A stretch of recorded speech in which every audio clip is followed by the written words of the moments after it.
Welcome, everyone, to another episode of the Pillow Fright podcast. I'm Alyssa. I'm Kay. And I'm Emma, and we are your three besties talking all things horror. Yes, we are. What kind of horror is going on today? Well, we're in another week of the summer of slashers. Summer of slashers.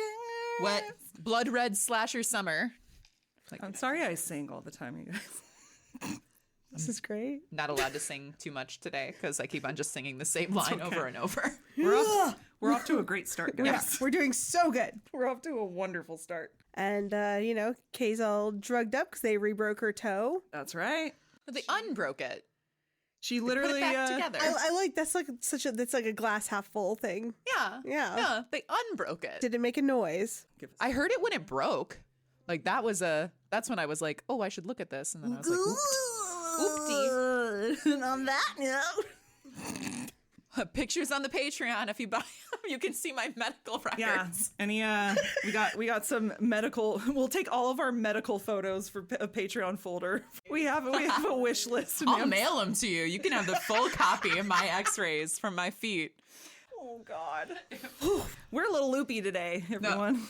No. I don't know if anybody's here to talk about broken wiki feet. I am, but... Well, I mean, I guess we could do the news. Why talk about the news when you could talk about feet? I know. Let's just have this be a feet-centric. I mean, I've got some pretty exciting stuff. After, 26 years, we are going back to the land of practical magic. Warner Brothers was teasing yesterday, and I posted it because I was like, I don't think this is going to be practical magic. Just candles. Yeah. And I reposted it on our Insta. And then today, of course, we've got Practical Magic 2, Sandra Bullock and Nicole Kidman in talks to come back. Yeah. I'm excited. That's all the news that they've given us so far, but I'm 100% in. I would believe it if they said it took place just a week later because they look exactly the same. Oh, those bitches are witches for sure. They are so beautiful. And they also, they put Practical Magic on Max. So if you want to watch the first one because of all the hype, you can watch it on Max right now. Because there were some people online that with the confusion when they announced, they're like, big news at midnight. And then at midnight, they didn't really put anything on TikTok. People were like, was it just and then they put it on Max. People were you serious? You did all this just to say that you're putting a movie on Max? But no, they did end up announcing it. So it was just a confusion thing. I'm not gonna say why I know this, but it's been on Max for a while. Oh, fuck sticks. Oh no.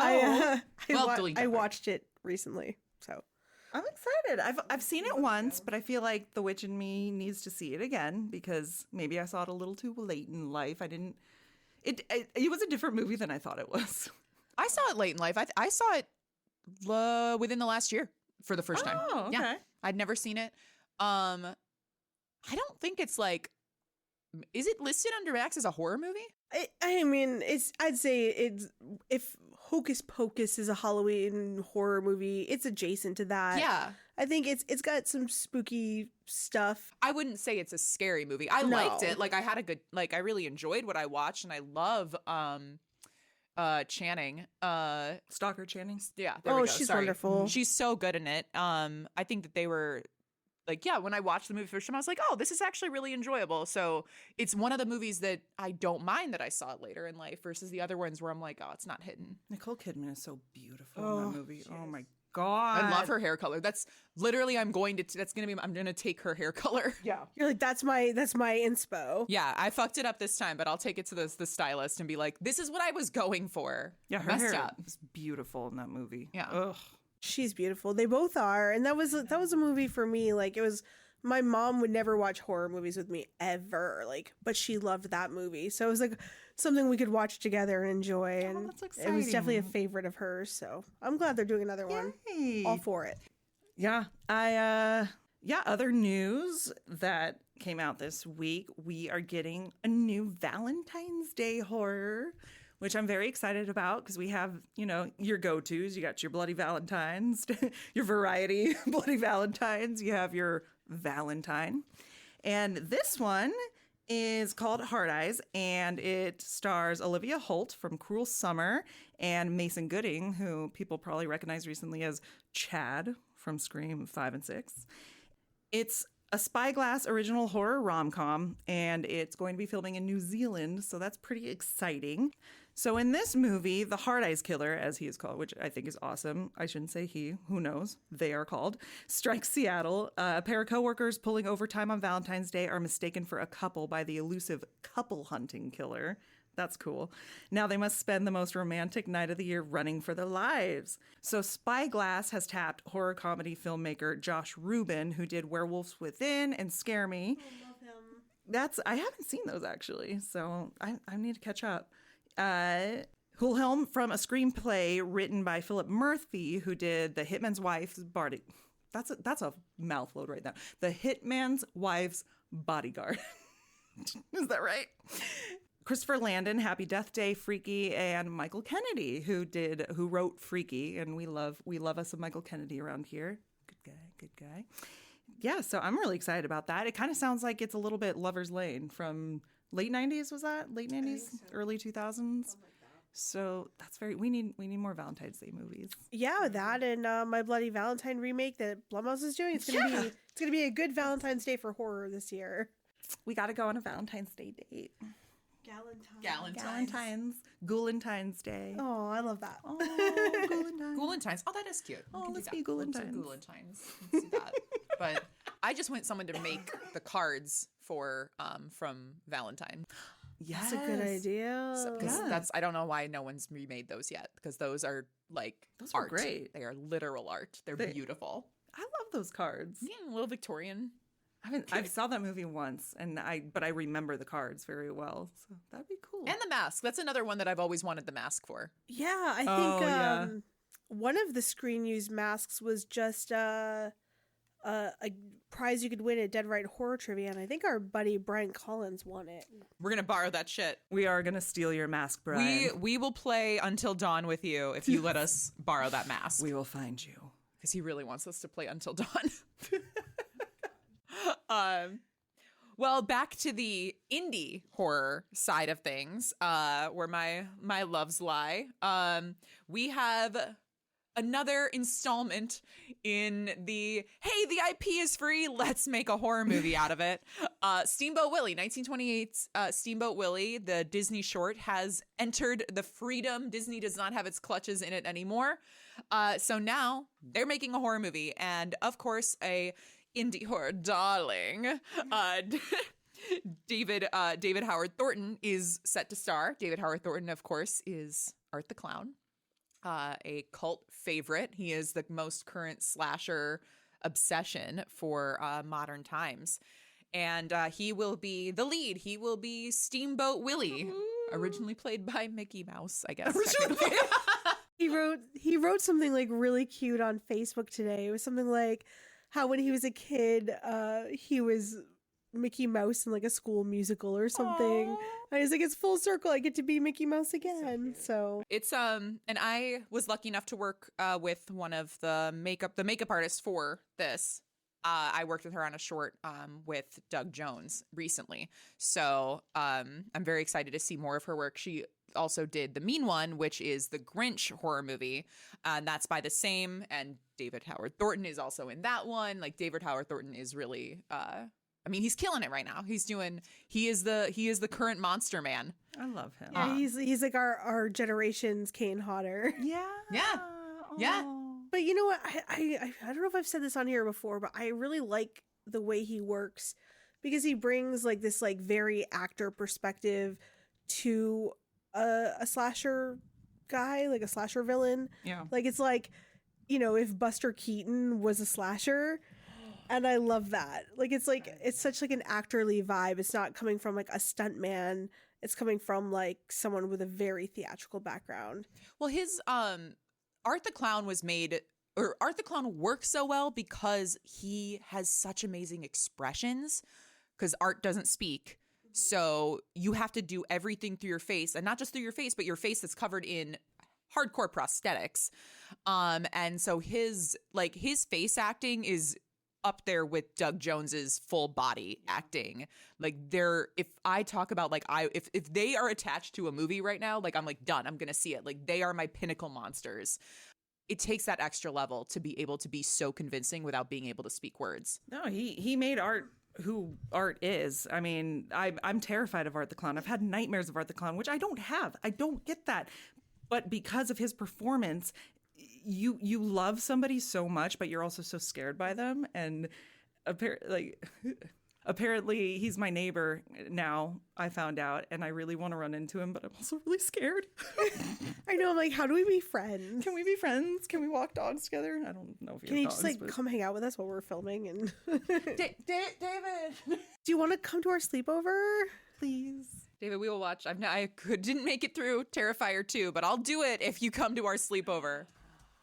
You're going to have to by October. Yeah, and this movie is also going to be released in theaters, which is great because we're seeing so many independent movies getting a theatrical release, which is amazing. That's how we got to watch In a Violent Nature, which we covered last week. It's how we got to watch our very first film, Late Night with the Devil. So if we're starting to get these independent horror movies getting the recognition they deserve and getting the visibility they deserve. I'm excited. I'm just kind of curious. I know that there's several other Steamboat Willie horror movies in production. I'm kind of like, which one's going to get there first and which one's going to be the best? Better be David Howard Thornton. Well, this is Screamboat. So to be specific, that's what this one is Screamboat. So when you're looking on IMDb, that's the one. Because they also did release a remastered version of the 1928 Steamboat Willie. It's confusing if you're looking it up, but just make sure you're finding the right one.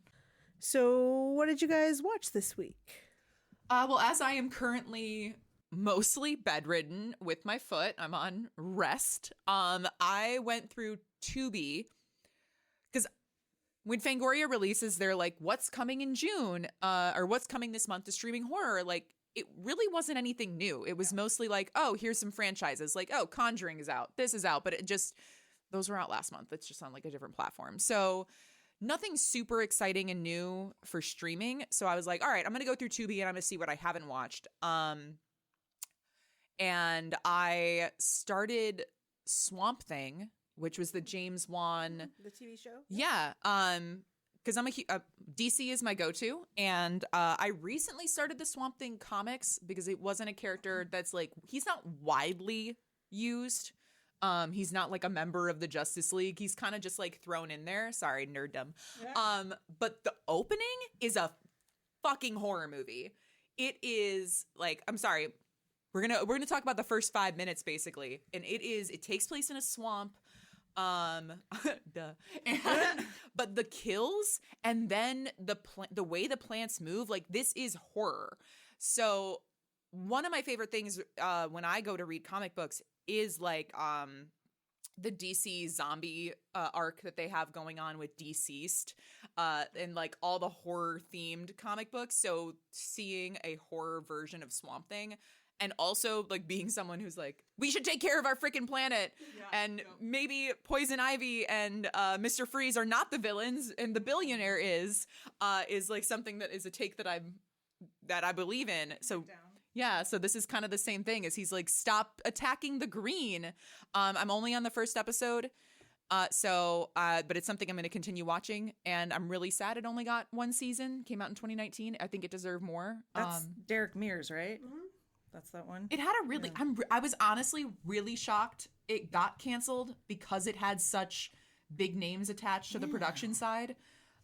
So, and I think so far the acting's been good. I do see like maybe if it was released in 2020 instead of 2019, I could have seen it not getting released at all. So I guess I'm thankful for at least one season. But I think it deserved more so far. Yeah. And Pretty Little Liars Original Sin is almost, I think there's probably only going to be like a couple episodes left. Yeah. It's fun. I want these masks. They have one of the characters is an effects artist, and one of the new characters is an effects artist, and he makes his own masks. And every mask he's done, I was like, oh, I want that. Oh, I want that. I want that. So I'm excited to see it. I know. If you're a fan of like, I mean, they did this whole thing of like, I Know What You Did Last Summer TV series. Pretty Little Liars TV series. There was another one, I can't think of the name of it, but it was essentially like a bunch of kids gets sent to detention and then one of them dies. And it had 2 seasons. Yeah. Why can't I think of what it's called? That was a Paramount Plus show. It got canceled. Yeah. We'll figure it out. We'll put it on the screen. But there's so many Like, I was like, damn it, why am I a high schooler getting to watch these? These are so good. No, we didn't get any of that. And if you're listening out there and you're into Pretty Little Liars, let us know. Maybe we'll do a fun round table discussion with some of the creators. Yeah. But you got to tell us you're interested. Yeah, we haven't really delved into the TV world, but there's a lot of good stuff. So if there's anything that seems appealing. And we have a decent amount of pals who worked on that show. So, and it is really good. It is the remake of Pretty Little Liars is very slasher oriented. It's very actual horror. For, it's gateway horror. Yeah. So.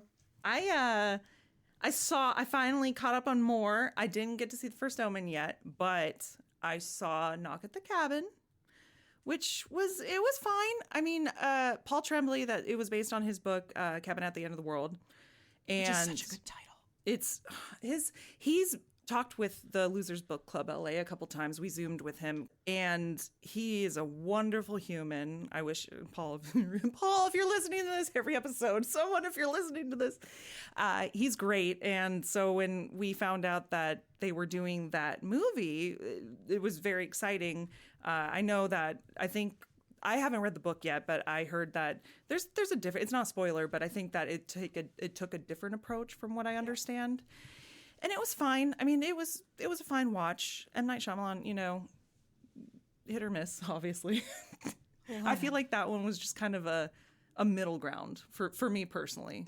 It wasn't bad. It was cool. It was a nice time to watch. The movie wasn't a nice time, but no. I'm a fan of Jonathan Groff. I love me some Jonathan Groff. So that was always cool to see him. That's not Manhunter. Manhunter. Mindhunter. Sorry, Mindhunter. Mm-hmm. He was also in Spring Awakening. And, the original Hamilton. Mm-hmm. Yeah, he is a musical theater turned film actor he does both. Is that the guy from Glee? Yeah, he was in Glee too. I love him. He's great. Yeah. Hated him in Mindhunter though. Love the show. God, Mindhunter's so good. Wanted to come back. Please bring it back. Didn't hate him in it, but he wasn't. I think because he's playing someone who's more. Yeah, dead. I think they are bringing it back, or they're talking about it. No, they're not. Netflix won't do it. Not Netflix. I thought Netflix April fooled us. But then I thought it was like, no, mean. I think they're someone's pulling for it. Everyone's pulling for. There's been like fan things where they're like, please bring this back. Please bring this. Which it's so good. I can't. I don't have a Netflix subscription, and the more they pull this shit on me, the more I'm like, you're not gonna get one. The only one that if it came back, I would subscribe to whatever channel that was. Be Glow. Yes, Glow could show up on freaking. I don't know. I can't name one that's people pay for that. I don't know. I pay for almost all of them, except for Netflix. I don't. Yeah. I think the final straw for me, besides the password sharing thing, where I was like, y'all literally used to be like a Valentine's Day tweet about like love is password sharing your password or something, and now you're like, just kidding. JK. But the 1879, was that what it was called? Did you guys watch that? No. Oh, it was super trippy. On a boat, like there's a cruise ship across the world, and then like crazy stuff starts happening. Yeah. And then they teased that they teased the next season at the end, and it was fantastic. And then they canceled it. Yeah, that's what they do. I was watching somebody's deep dive on what went wrong with the last season of How I Met Your Mother, because that's what I fall asleep to, shit like that. And he talked about how one of his favorite shows that he wishes came back was that show. And he said that it was one of the best shows on TV that he had seen at the time. It was crazy good. And Netflix was like promoting it like, you will love this. You will love this. Canceled. Same with the one that was a podcast. That they Archive 81, so loved good. It. Yes. Loved it. It was really good. Yeah. And I heard it was great. The audience that goes for it is the same type of audience that listens to podcasts, the audience that has that longevity. And it wasn't an incredibly expensive show to make. It was one location for the most part. So I watched so much stuff this week, and I don't even know how because I had a very busy week. Highlights of it, I watched yes, Emma. What is it called? Yes, I watched Bad Boys Ride or Die. I loved it. I loved it so much. It's just another fun ride with our favorite boys from Miami. Screenwriter screw horror. Let's talk about bad. Oh, you want me to talk about that in Bridgerton? Because I really could. This is a Bad Boys Bridgerton podcast now. I watched a Roger Corman, Peter Fonda movie called Wild Angels. That was that's a little too much for this podcast, but it was interesting. Yeah, that was a movie. Like, you know, if you're out there and you've seen it, you know the scene I'm talking about, the big finale. And, you know, my husband comes home and I'm watching it, and there's a lot of problematic things all at the same time, and he just walks in and he's like, "What the hell are you watching?" And I'm like, "It's cinema, Brandon, it's cinema." Don't you love when people walk in always at the wrong parts, or are they the right parts? I don't know. Yeah, I don't know, but you know what? I feel like it's probably one of those movies that ends up on like very, very heavy cinema, like Criterion-ish podcasts. But it's I don't know if I ever need that in my life again. And the last one I'll bring up is I watched The Watchers.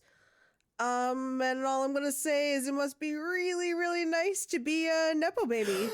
So that's where I'm gonna leave you on the things I watched this week.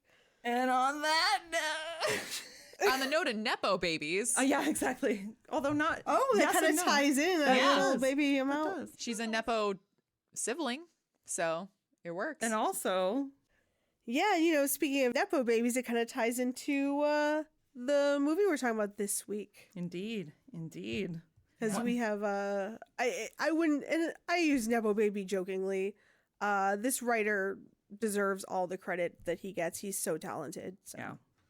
It's is this our second one or a third? No, this is our second. It's our second one in a series Yeah. of out of the box slashers, slasher summer, and this one actually I think is the perfect one to go with in a violent nature, because to me it's almost the opposite. Yeah. Yeah, it really is. It's like the maximalist version of Friday the 13th. And it's also, instead of giving a backstory and a life and a star to the killer, the slasher that never gets the real recognition that he deserves, it's giving human traits and like it's bringing the 2D 80s victims into a 3D atmosphere and giving them humanity. That's so true, because you barely. Well, the movie we're talking about, by the way, is The Final Girls, 2018. 15. Whoa, I got loud. Whoa, 2015.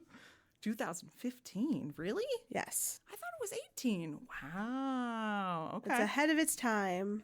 And this is one of your favorites, right? Yes, I adore this movie. It's one of those movies I slept on a little bit because it came out. There was two Final Girl movies that came out. One was called The Final Girls and one was called Final Girl. To be clear, it's not Final Girls. We're talking about The Final Girls. The Final Girls, not Final Girl. Yes, but they came out in the same year, and I watched Final Girl first. I was like, oh, this is just a steaming pile of trash. And it took me a while to go back to the other one. Not that they're related in any way, but in my head they were. I was like, if this one sucked, that one's going to suck. And I knew it was kind of like a straight to DVD situation. But once I said my husband, when we first started dating, was like, you got to see this movie. You got to see this movie. And I was like, fine, show it to me. And then I watched it. I was like, you're right. This is amazing. Yeah. Like, incredible cinematography, incredible cast, with a story that hits you so hard in the heart that it knocks the wind out of you. And this, by the way, is the non-spoiler portion. We're going to talk non-spoilers as always, and then we will let you know when we are getting into spoilers. So you can watch this part if you haven't seen it. But this movie, it took me a while to watch it because I don't think it's on streaming as often as it should be. It's not. It's not currently streaming right now, which is something. Normally, we only talk about movies that are currently streaming. And I thought it was. It was recently, but it's gone now, unfortunately. So you have to wait till the next time it comes out, or you buy the physical copy, which $14.99. I think I'll probably do it because I want to watch. It's a great, Yeah. It's a great film. It's one of the ones. I almost bought it on iTunes, then I was like, oh wait, you'll take it from me as a trap. So I'll buy the Blu-ray.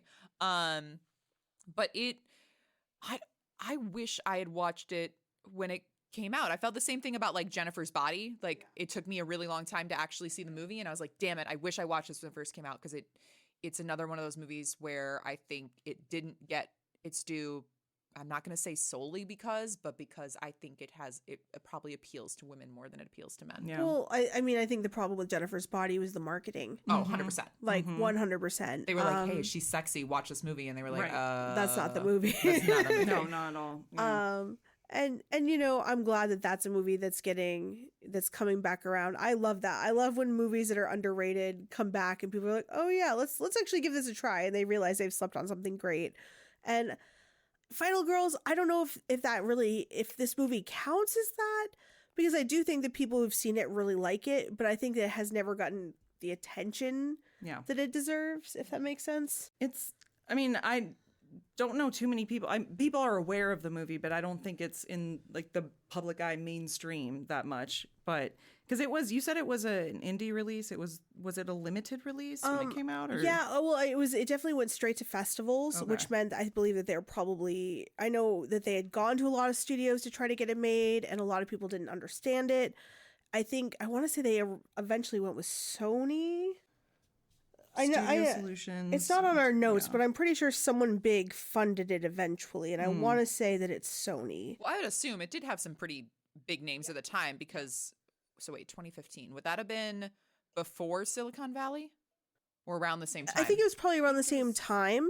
I will say the director, Todd Strauss-Schulson, Todd was friends with, because he had done the Harold and Kumar Christmas movie. Yes. And he had a lot of comedy friends. And so he brought a lot of people in. Like he just like the role for Adam Devine was written for him. You can like, tell. he's like, this is you. And then I know Tom Middleditch, I think he sent him the script and was just like, who do you want to play? Whoever you want. The Silicon Valley guy. Yeah. So I think that it was a lot of Okay. you know, people he'd worked with in the comedy world, and I think that's how he got a lot of names involved. But you know, this was absolutely a labor of love. Like, and I'm sure we're going to get into it more, but Joshua John Miller was Jason Miller from The Exorcist. He played the priest in The Exorcist. It's his son. And Father Karras? Father Karras, yes. And he really wrote this movie about his dad, because his dad had a pretty severe alcohol issue his entire life, and he really got to know his father through watching his movies.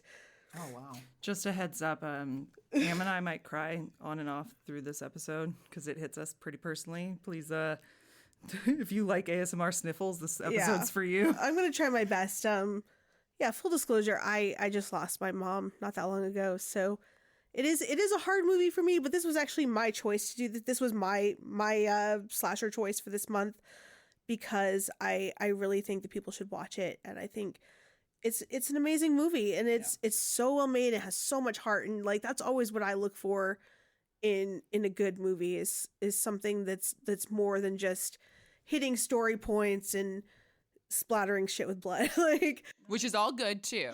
Gotta splatter shit with blood. Yeah. It's so great because it's a horror comedy, and you can't you can't always do that right, quote unquote right. It's not always easy to hit, but this one I think hit it really well. But more than that, because it has heart in the center of it, and especially if you have lost somebody, it hits you very hard. I didn't know anything. I went into this blindly, so the first time I saw it, I didn't know that the premise, and it's not a spoiler because this is the whole inciting incident of the film, but you know, the main character's mother dies, and it's just and she was in. Well, let's read the synopsis. Yes. A young woman grieving the loss of her mother, a famous scream queen from the 1980s, finds herself pulled into the world of her mom's most famous movie. Reunited, the women must join together to fight off the film's maniacal killer. That was very It's beautiful. almost like you're a voice actor. Yes, it was beautiful. But I think this movie tracks along with one of my favorite movies of all time, which like I always feel bad saying because I think people are going to be like, oh, you're not a real horror lover if this is your favorite movie. But The Cabin in the Woods, it's a great horror movie that is fully understanding that it is an homage and in a direct relation to all the other horror movies. And I thought this is the same thing where it's like, this is an homage and it is a meta version of 80s slashers. It's directly referencing Friday the 13th.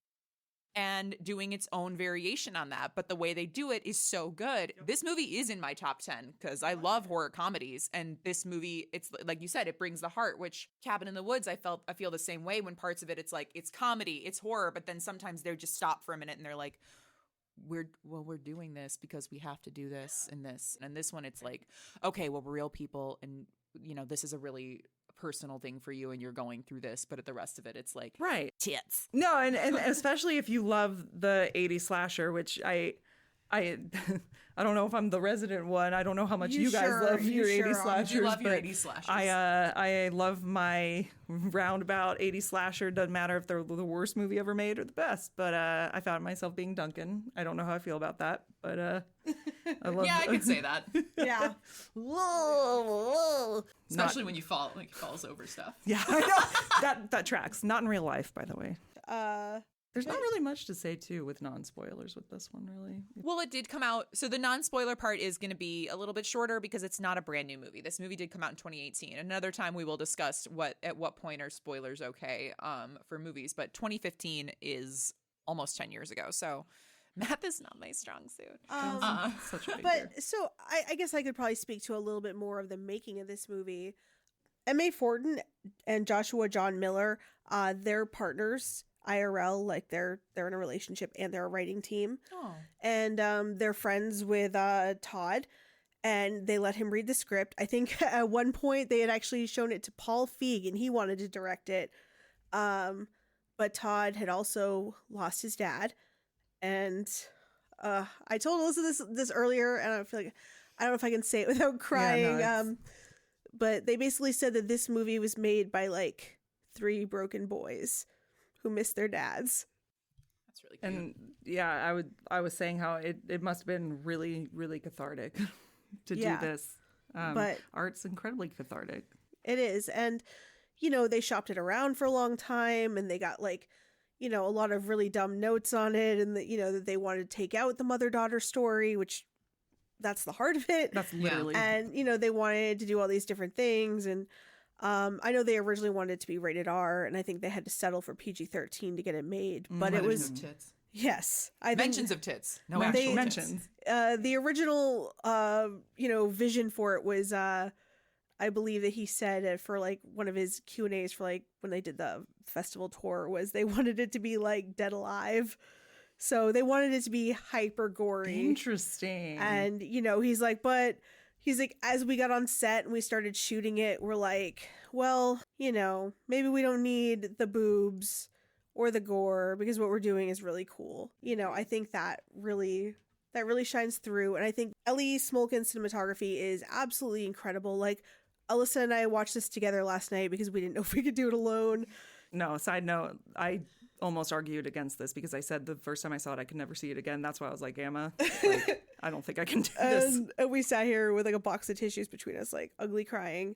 But even then I was just like, look at this camera work, like all of this like techno crane stuff and all of this like amazing CGI work that they did. It was really ahead of its time visually, like, and a lot of it, like I'm looking at it and I'm like, did they just shoot this whole movie at sunset to get all these incredible backlit things? And I think it's such a beautiful film. It's so beautiful. And I like the flowers they even said, are those real or is that set No, design that was flowers? That was a production design thing. And I remember reading an interview with the creatives of this movie. And at first they saw the flowers and they're like, get that shit out of here. That's hideous. And then they're like, well, maybe it differentiates our Technicolor world with the real world. And they ended up keeping it. But yeah, it was, because it's like it's Wizard of Oz. yeah. Oh yeah. And it was a decision that the production designers had done, and then they almost took it out. I'm kind of glad they didn't. No, it looks so beautiful. Yeah. Well, and any of the shots they did for the what do you call it? Montage scene, like they didn't even plan those. That was just shit that they picked up along, like, oh, let's grab this, let's grab that, and they put it all together and it worked. Like, because you can't have an 80s movie without a montage. It's illegal. I guess we're ready then. I mean, this movie is PG-13, so there's not much you could talk about in terms of, fantastical gore or boobies or, So I think it's pretty straightforward. So I think we might be ready to kind of jump into Spoiler Town. So yeah, Spoiler Town. Make sure Town. If you haven't seen this, push pause, go watch it. You can rent it everywhere. And then come on back and we'll all talk about it. We'll have a good laugh and cry. We'll cry together. We will. I won't. I'm a zombie. But Are you telling me on the record that you have never cried watching this movie? oh, 100%. I cried today. All right. Okay. No. I'm just saying I'm an emotional zombie around other people. Oh my gosh. Yeah, no. There's a big opposite there. I think Brandon definitely cries to this movie a lot. I mean, he's the one who showed it to me, but also he's lost his mother as well. So it's a thing, you know? It's a thing. And if you love the song, speaking of going into spoiler town, it's not very spoiler, but if you love the song Betty Davis Eyes, you're in for a treat. It's the predominant song in the movie. It is the only song from the soundtrack I could name right now. did you guys ever watch the Black Mirror episode San Junipero? I can't. You even... Like, that's one of the most emotional What's Black Mirror the song episodes. from that one? Ooh, baby, do you know Heaven on Earth. that's Yeah. worth... That's another one I hear it and I cry. You just saying the title of that, like, Yeah, it's okay. 'cause I don't know. I know we're not talking about that episode, but that hits me in a way where I can't. I literally It's so good. It's so good. But yeah, that's like how Final Girls has Betty Davis Eyes, that has Heaven on Earth, and that both songs, if I hear them, I'm just like, oh. There was a period of time where I hosted karaoke and she would join. That's a song I would sing a lot. So you never heard me sing that? Like, I don't think so. I'll never do it again in front of you. I just heard you. I remember hearing you do David Bowie Queen song a lot. What's it called? Pressure. Listen, the only karaoke song that matters is Emma and I doing Freak on a Leash, which you need to see maybe tonight. I have an upcoming field trip with these ladies that I don't know if they're prepared for yet, but it's gonna be an episode and you guys are gonna watch it, and Is it a present? it's gonna involve karaoke, but Oh, no.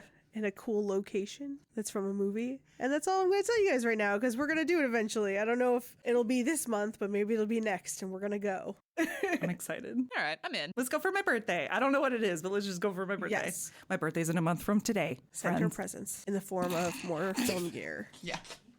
Did that look work? It was creepy. That smile? It was Is this creepy. the smile? We accept her gift list includes SD cards, portable hard drives. I'm not joking. That's actually my list is basically things for the podcast for my birthday because that's how much it means to me. Okay, I don't even want my own personal things. Props in the backdrop. Speaking of props, Final Girls had some great. Did it? I don't know. I'm just trying You're just to bring trying it to back. find a segue. She's like, y'all are off topic. I can't help All it. right. So Final Girls stars some pretty good names for something that doesn't have the recognition because it was coming off people who had pretty hit TV shows besides Thomas Middleditch from Silicon Valley.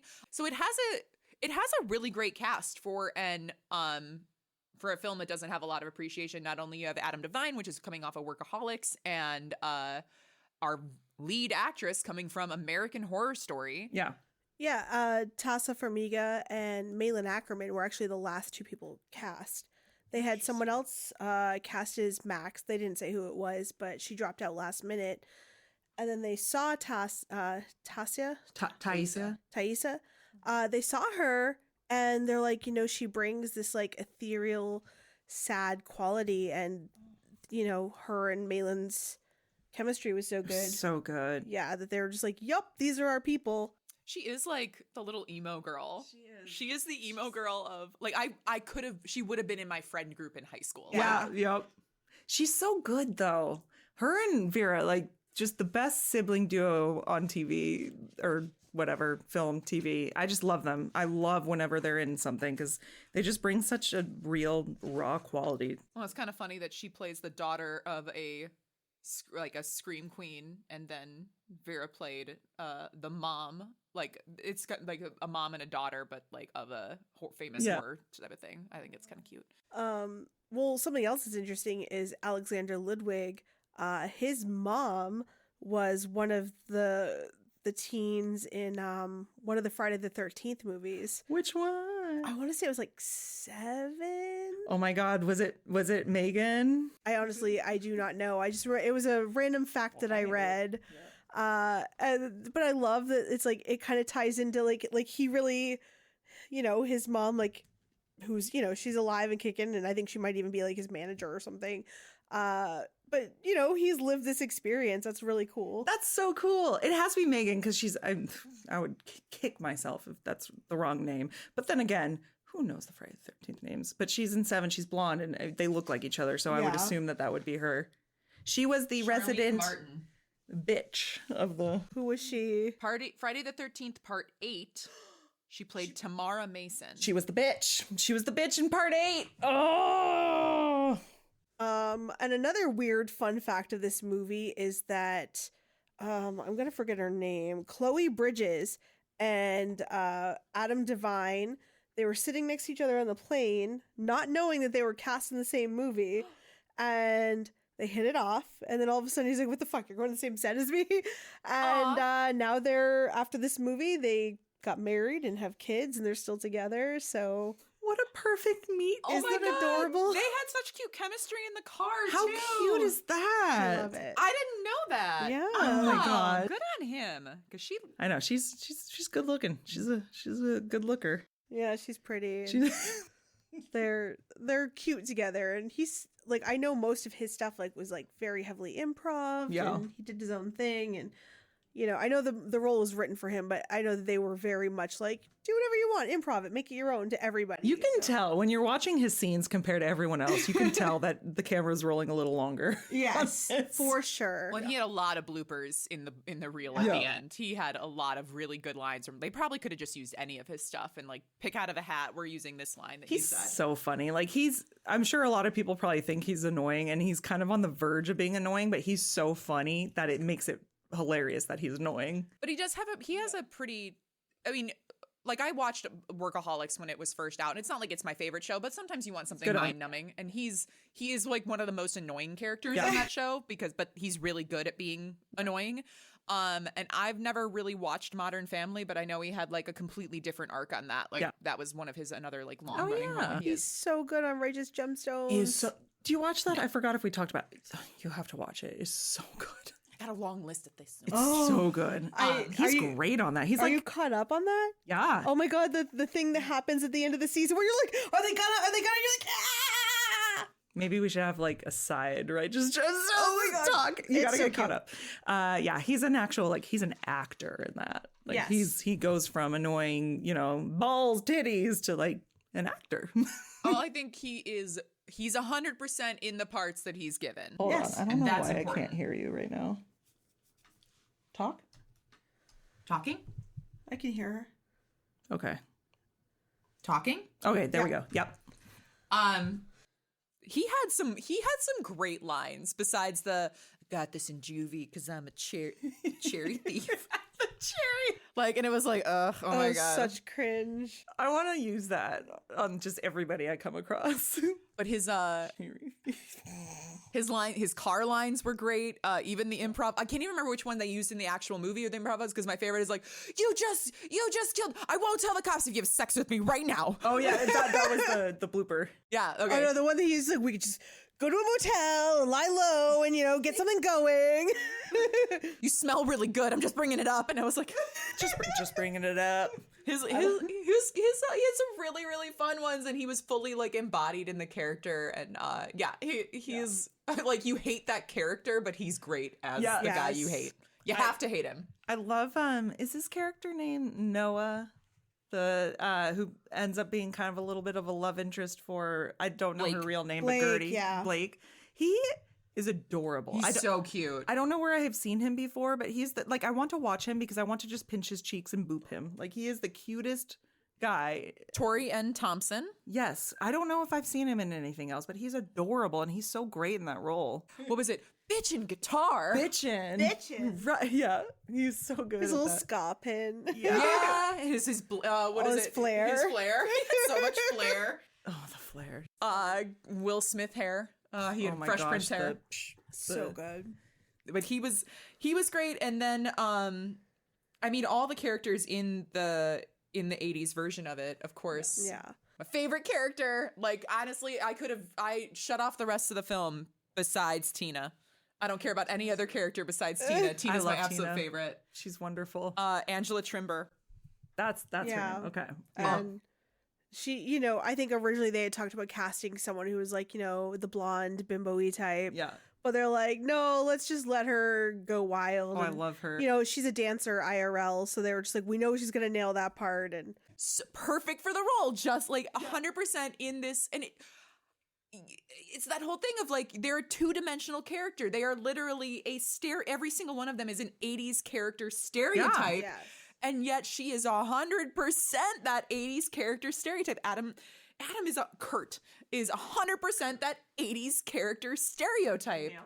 They do them really well. But we gotta talk about Aaliyah Shawkat. Like, I love her. She's in like one of my other favorite horror movies of all time. She's so good, and I think she brought so much realness to this. And I know she was very involved with her character, and like there was a part where they say something like, "Oh, well, the guy you slept with is autistic," and she's like, "Yeah," and he's a romantic. Yes, and She's like, also romantic, yeah. and like the director said that was all her because she's like, I'm not gonna say something derogatory against autistic people. And she's like matter of fact. Yeah, and he's like thanked her since. He's like, it was a little bit ahead of the curve and we didn't catch it, and I'm so thankful she did. That's it was awesome. smart enough to like be really thoughtful about it. So The favorite movie you're talking about, Screen Room, right? oh my god, yes. Yeah. Top five. We'll watch that sometime. Oh, that one's hard.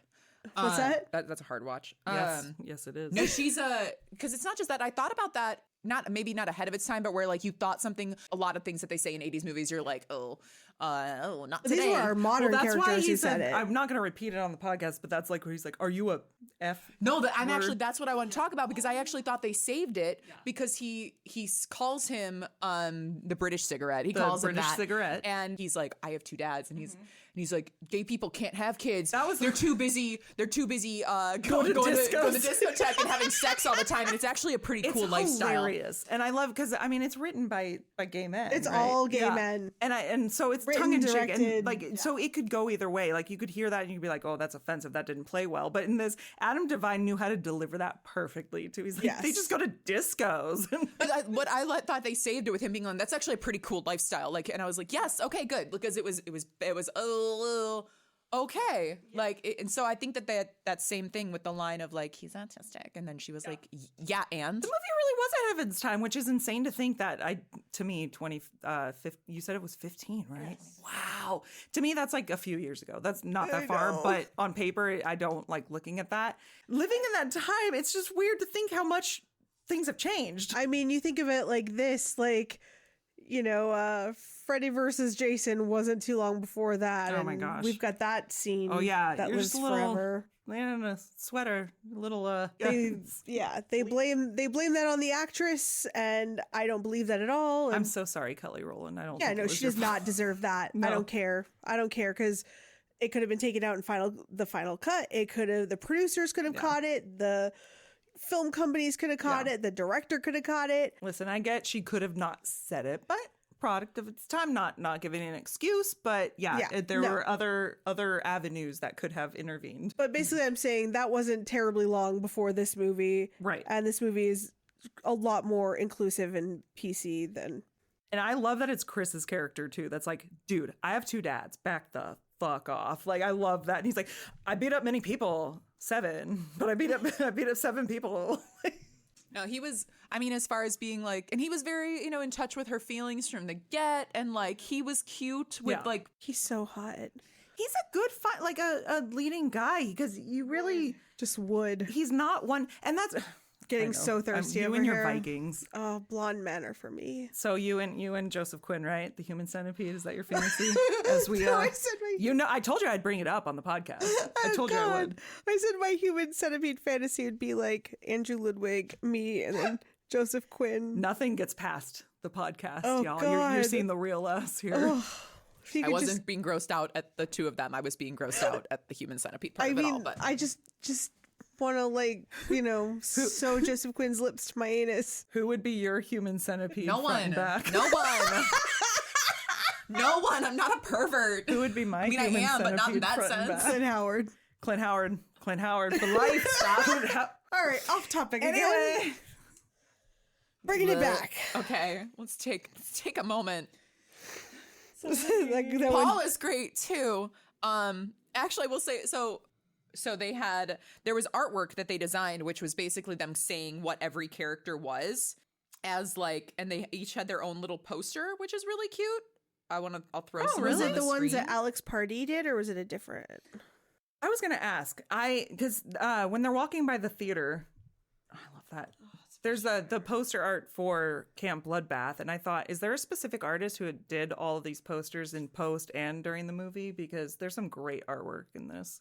I mean, cinematography and artwork wise, because a lot of my notes were also the fact that like the music cues, the fact that everything in the 80s movie, it wasn't just about what was going on and the plot and the characters being these people. It was literally everything from the movie down to the 92 minutes, aka the perfect amount of time for a movie. Yeah.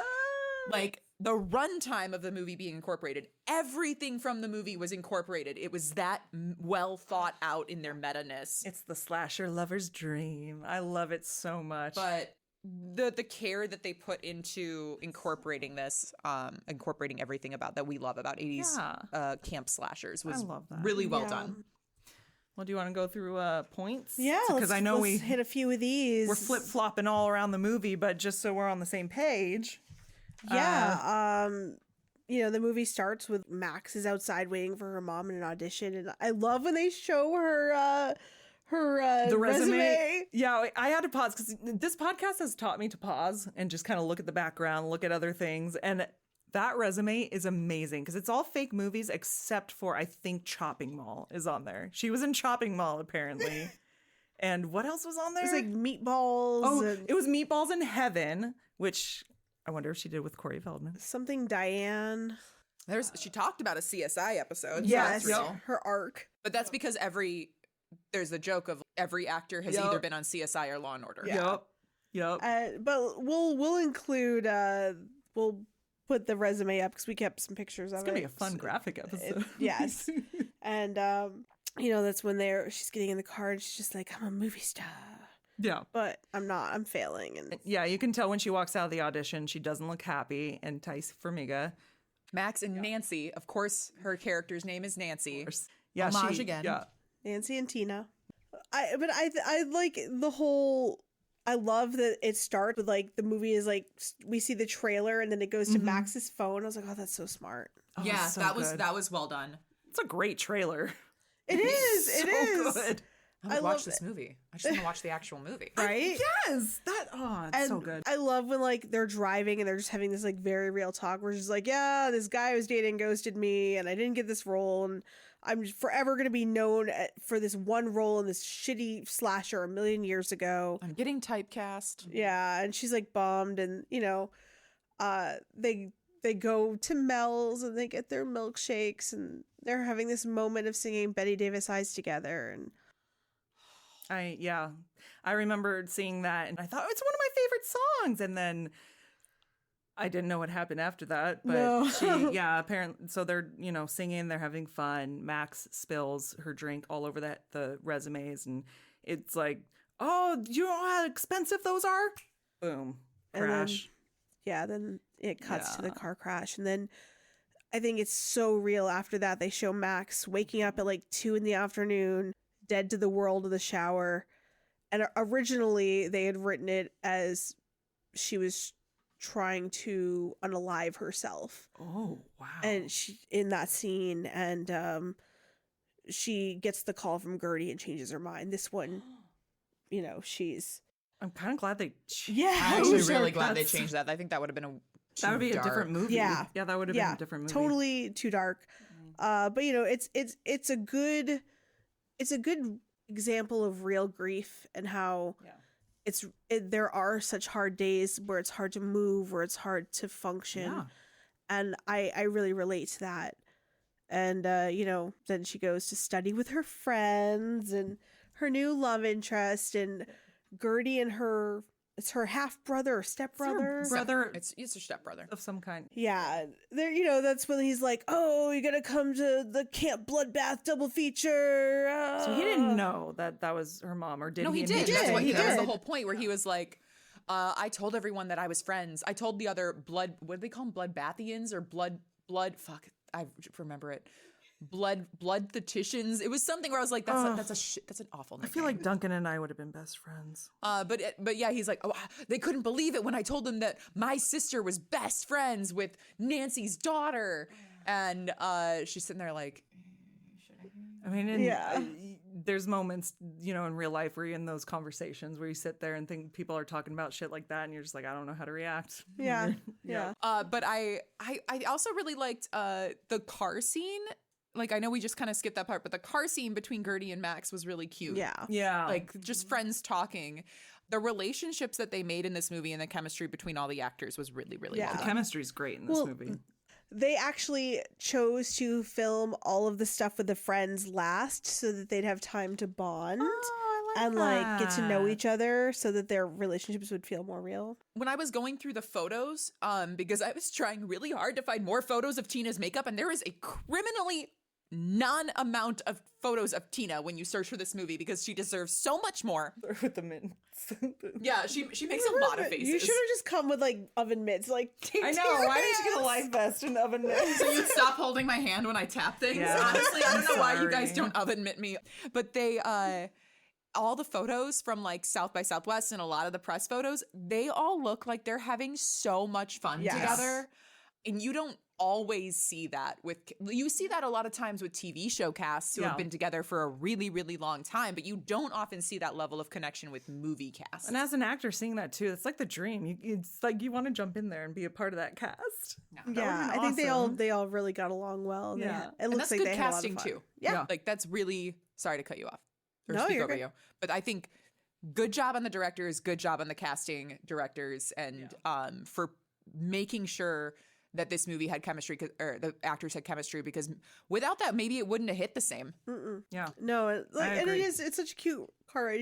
She's like, so did he be like, let's go study, or are you coming to study? are or, you coming? Are you coming to study, or are you coming to study? And then the blooper, she's like, my dick. Yeah. Oh my Which god! worked. It worked. It really did. So then she finally says that she's going to go and she'll do the movie in exchange for a year's worth of homework, which, like, you know what? Girls got to get by. I would do the same thing. It's a thing too. I think that comes with grief. There's this struggle for motivation. It's depression. So Yeah.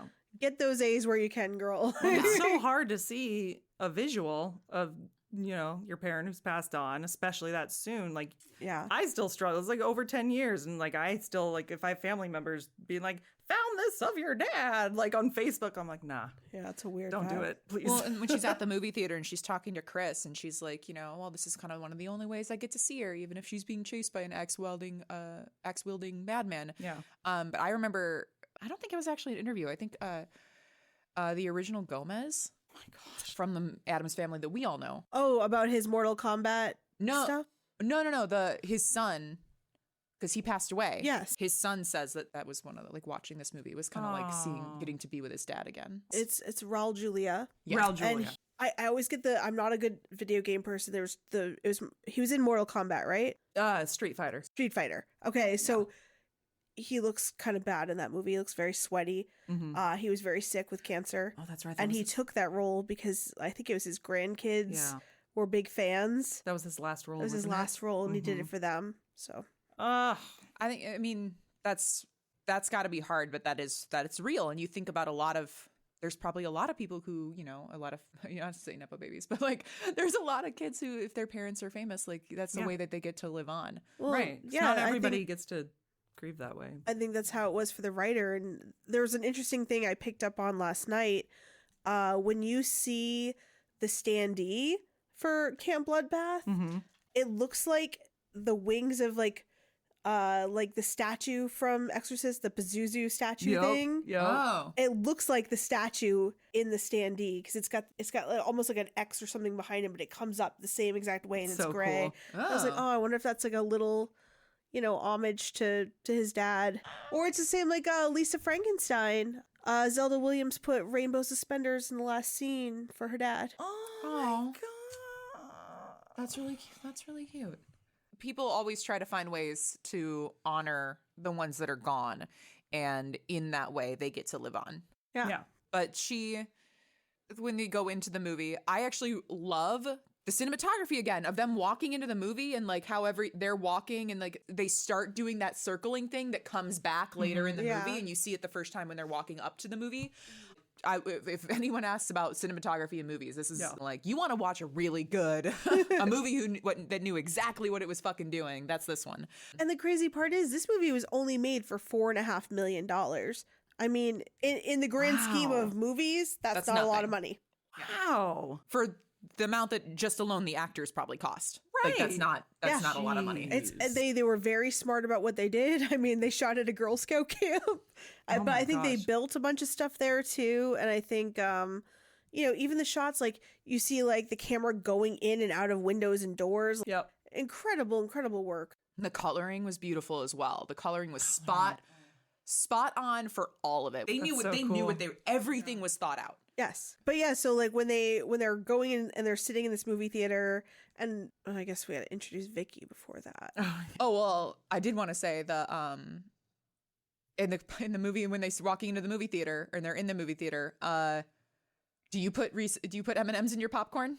No, I feel like that's some messed up shit in my if you look at my notes here somewhere, I have I say you are something. anti M&Ms in popcorn. I've never tried that.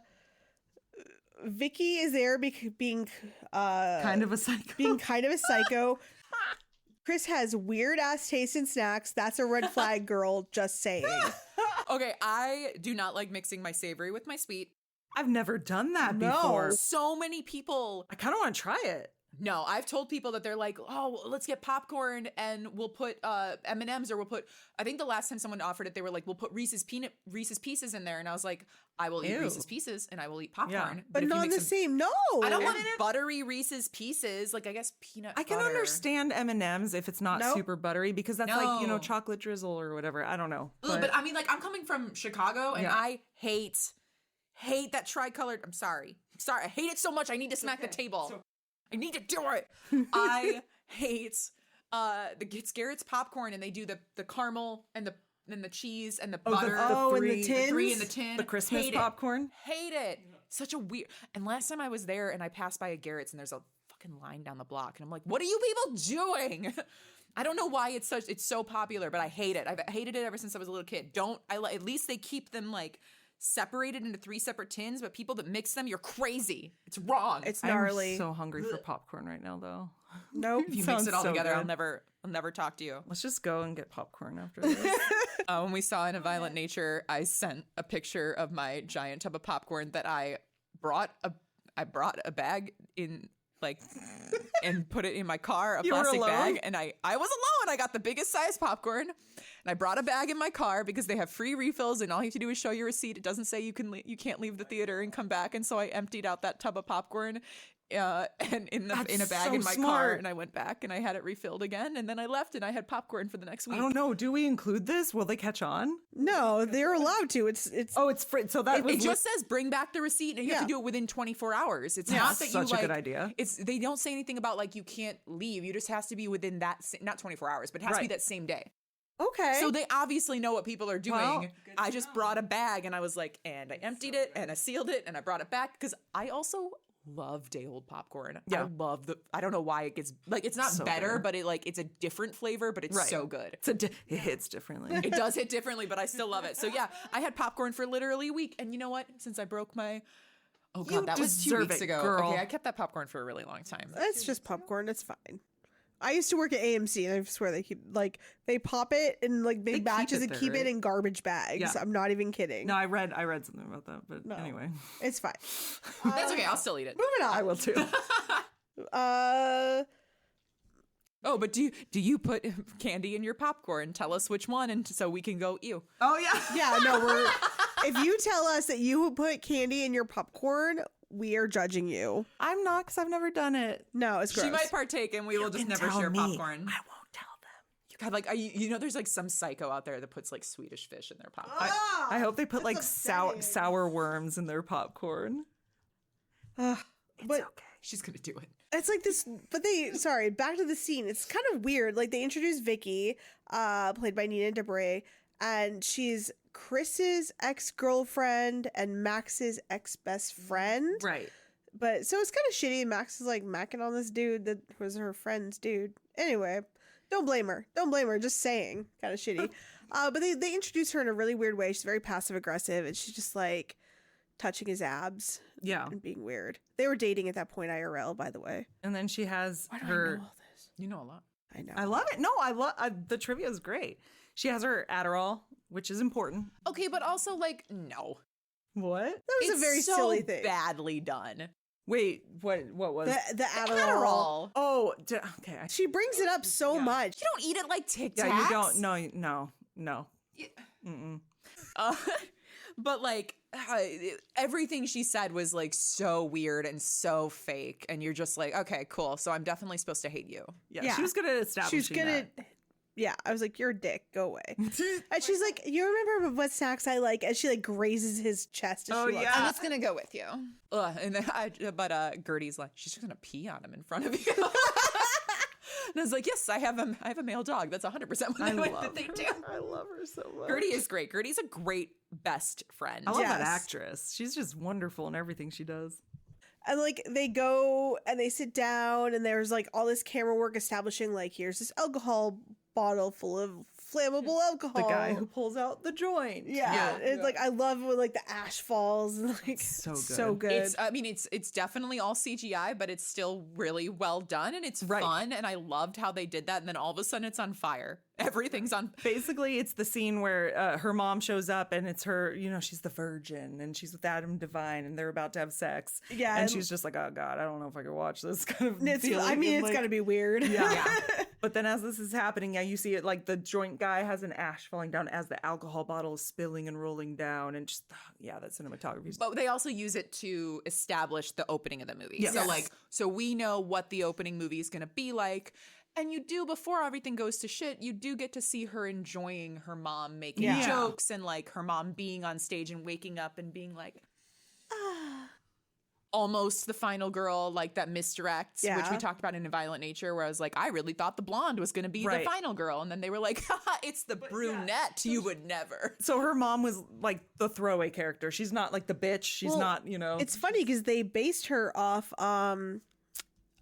Ginny Fields, who is the final girl in Friday the Really? 13th Part 2. In my personal, I'm not a big slasher person, but in my personal opinion, Ginny Field is the ultimate final girl She really is. of all time. She really is. She's one of the best. I'm surprised that you think, oh, and Friday the 13th, part 2 Yeah. is the best. She is the best. Yeah. But that's who she's based off. So So the character within Bloodbath or her character her character throughout the whole within movie? her character within Bloodbath. Interesting. Okay. All right. But because they each have their trope, and they're definitely based on.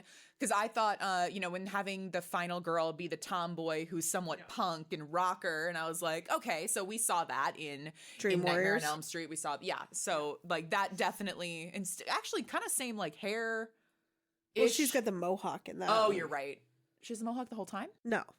Okay, so yeah, but like Similar in vibe. her peak awesomeness When she's just like, in my dreams, I'm beautiful and bad. But like I love the The hair, faux hawk, and then yeah. instead of it being the traditional mousy Yeah. final girl, you Yeah. get the badass final girl. And the tomboy. I really, Paula was great, and so Yeah. and only in the trailer do you get to see Paula be Paula, because in Right. the movie you get to see Paula for like 2 seconds. Yeah. Oh man, I wanted more Paula. I could have had more really- Paula. I I could have coulda- taken more Paula. I had more. Paula was sassy, and I liked her. Yeah. I liked her. She was like, I'm at this camp because my parents kick me out every summer so they can, Yeah. I don't know, go to Jamaica, Yeah. go to Sandals. I don't She know, was that reminds me around of then? Kevin Dillon from The Blob. I don't know why. Just that vibe. The bad girl. That was the weirdest comparison, but trust me. It works. Just trust me. Yeah, I definitely think she's supposed to be like a Terran. Yeah. Yep. But then, so then the movie theater explodes into fire, and which also, I was like, that would suck. But that's maybe why they don't tell you not to smoke and bring alcohol to movie theaters. So, Yes. Hey kids, this is why we say don't do this. That can happen. But then they just leave everyone to die? Like, do we just go over that they find a route of escape and they don't tell anyone? No, I think that it's that frantic atmosphere of everybody's running Yeah, it's And, like straight chaos. No, but she stops and she turns around and she takes another time to look at this crowd of people that are running around screaming, and they know of a safe exit. There's no fire. like, And "Come she's on, like, guys." yeah, she's not like, there's an exit over here. She's like, wow, that sucks. Okay, bye. Peace, going to the movie. Yeah, just gonna go. And I know that they couldn't do that, but at the same time, I don't know. I was Hey, kind of you like, know, Leave it to you to think of that. they got out. I don't even like people, and I would I have tried just to to save a think couple. that she saw them entering, like they're like 2 steps away from exiting, so she's like, okay, they're fine. Well, it could have been like, hey guys, over here. I mean, okay, this would have been too much. It would have been too much, and it would have been too 80s. But like, anytime someone goes through a portal and then it closes, so like they would have gone through and then the light would have turned off or something. But you like, at least I did like that the scene they chose where like scream and then he's pulling down the machete at the same time she pulls That the was machete. such a Yes, great, it's yeah, so good. That's such a good shot. So yeah, they enter Oz. Then all of a sudden they're in the land of Oz. Camp. What was the camp's name? Bird something. Camp Bird. No, Bluebird. Bluebird Camp or Blackbird Bluebird or I something. know the shirts were blue. No, and the they're shirts very were yellow. reminiscent of Camp Arawak. Kind of the shirts kind of look like Camp Arawak. The shirts were yellow. The shirts it's were why yellow. you're wearing no, but yellow. the kids. The Oh, I was like, the kids. girl, what? Wait, what? Am I colorblind? We'll figure out the name of the camp and we'll just insert Yeah. it later. I really think it was Camp Bluebird, but maybe Something I'm like that. wrong. I mean, Wasn't Camp Bloodbath. Disappointing. No. no, that would have been cool. But yeah, they go through and he just wakes up in this like, and then they're not all together. They are like coming. They show up and they get in together. I'm here. Oh, good. You guys made it. what? Are we dead? This movie is really good at these group shots, Yeah. like that are very well composed. Yep. Yeah, the quick pans. Yes. Yeah, they don't know where they ended up, but then the VW comes pulling in. They're like, "Hey guys, do you know the way to camp?" And then like, "What? What's They're like, happening?" And then it like, yeah, it keeps They like don't say anything, and she's just like, cool. And they just drive away. but then yeah, it happens again later. Then all of a sudden they circle back, same thing. "Hey guys, you know the way to Yeah, camp?" like every 90 minutes. 92 minutes. 92 minutes later, and he times it the third time. Like I was like, oh, That is so good. so perfect. The ideal Yeah. movie time is 90 minutes. So they all think they're dead, right? Dead. Then she says, Then "Did I have psychotic break. Yeah, psychotic break. And And they're then, like, but yeah. we're all in this psychotic break. And then Duncan, the horror fan's like, "No, we have to embrace it." He's like, we're in the movie. Yeah, so finally when they say, "Hey guys, you know the camp," he's like, "Yeah, we're counselors." And they're like, "What the hell are you doing?" He's like, what else are we gonna do? We're stuck here. Let's go. He's like, we can point you there if we can hitch a ride. Like, okay. Cool, get in. And then he quotes the lines with Tina.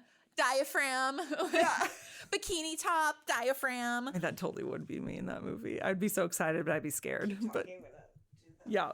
But it's so perfect. And then her realization that Nancy's gonna pop up. Yeah. Her realization that it's gonna be Yeah, like she like yeah, it's just like she's so good. Not Vera. Taissa Farmiga is so good at just expressing emotion because she just has so much in her eyes, these innocent little eyes, and she's big just sitting eyes. there. She's got huge Well, eyes. I mean, little is in terms of like innocence, but yeah, big eyes. And you know that she's there. She's trying to take in everything. And then the minute, yeah, she realizes where she was. She's like, her mom wakes up and then she slowly turns around. Oof. Yeah. I cannot imagine if I just, because my dad was an actor. And I cannot imagine if I hopped into a movie and turned around and good old Robert Cross, that was his name, Robert Cross shows up, handsome devil. And I just look and I'm like, what is happening right now? Yeah. Oh my God. It's great. They have such great chemistry. But yeah, they're ending up, they're going to camp, and I do like that at one point they're like, and Nancy goes, "They're not on the counselor list," and everyone's like, "Oh well." But that's when Tina's like, "I call the tall blonde one." Oh, and yeah. just, like pulls out her tits. I love how she's just always dance. She's always moving. She's always I think a lot of the physicality that she brings is because she is a dancer. Yeah, exactly. So yeah, they were at camp, right? Yeah. They just got to camp. Oh, and they say like, yeah, because they're talking about the counselors. Like, their hair's so flat, it's making me sad. Yeah. Kurt and Tina have the best lines in the entire movie, Like, hands down. are you poor people? Oh yeah, he's like, "You're poor people." But he's so into it. It's just like, and then like the zingers of being like, zing me. Because that is what you would do if you were like in a horror movie, like, oh my God, all right, this is the guy. I want, do it to me. Yeah. Like, oh, they're so, the throwing of the keys and like the shittiness things that they do. Oh yeah, when they're like, let us have the keys. And he's just like, go find them. My bad. Yeah. They're just they're so good. I just like was saving quotes from them because I was like, oh, they're so perfect. I love them. And then there's like this like one camp counselor which they barely do anything with, and they just like follow her into the woods where You guys want to pick blueberries with me? And The hippie hoe. Yeah, the hippie from like the 70s. She's supposed to be like the hippie hoe. yeah, my note says follow the slutty girl in the woods and watch murder happen. She's not slutty. I mean, just she's the believes one in free love. She does. No, she's not slutty, but in slasher She has terms- sex instantly with a guy she first met. in She is slasher slutty. terms. She yells, "Where's the beef?" Listen, That's haven't we all? so good too. Haven't we all? No. No? No. No. All right. No. Well, it's been great.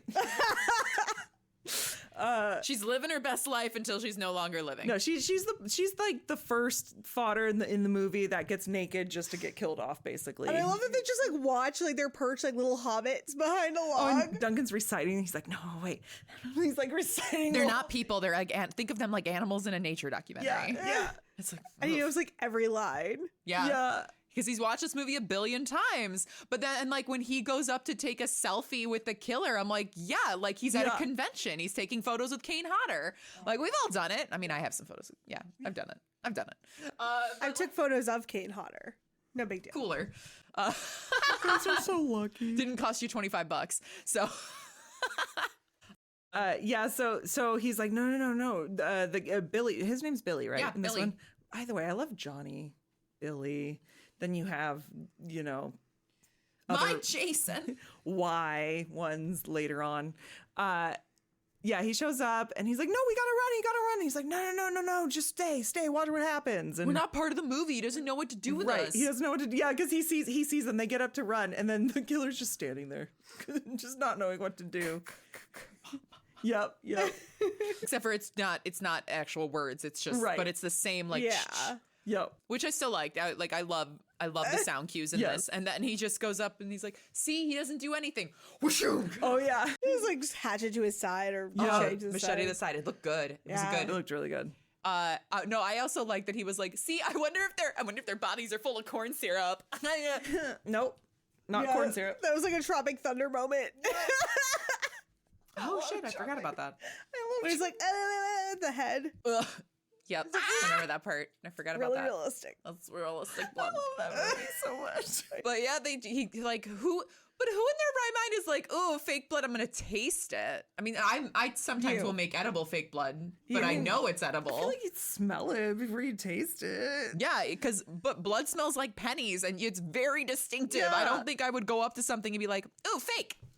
Yeah. It wouldn't get that close to me Although before I it's was like, oop, nope. It's like the Charlie and the Chocolate Factory. It's like, oh, it smells berries. It's like everything has a flavor to it. Maybe he thought it was a flavor. They really made this blood so realistic it actually smells What like is copper. this? Let me eat it. Emma's making a face like she is so disappointed in me right now. I've never seen that. She's making a face because you said a lot of words. No, I'm just, you guys, I think both of you would taste the blood. I'm not even kidding. Taste the rainbow. I would Taste touch the it. blood. I wouldn't put it in my mouth. I would smell it. I wouldn't put it anywhere near my. As much as I love the gore and all that stuff, I am also a little bit of a germaphobe. So I would not touch the blood.